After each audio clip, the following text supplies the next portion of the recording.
তিন মূর্তি part two. আমাদের দুজনের একটি ছিল স্কুল, আর একটি মেয়ে ছিল সেই স্কুলের ছাত্রী। তার নাম ছিল গায়ত্রী। এই স্কুলে কিসের জন্য এই মেয়েটি হয়েছিল ভর্তি?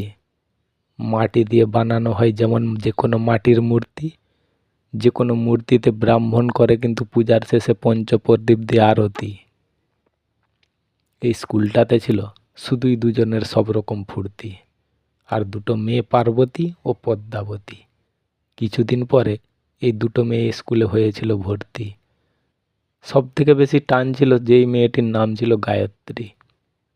অর্ধেক রাত্রি তখন হঠাৎ আমার কাছে আসলো দুটো ছাত্র আর দুটো ছাত্রী। তখন খবর পেল গায়ত্রী। এত টান ছিল তার আমার প্রতি, শুধু ভালোবাসা তার আমার প্রতি।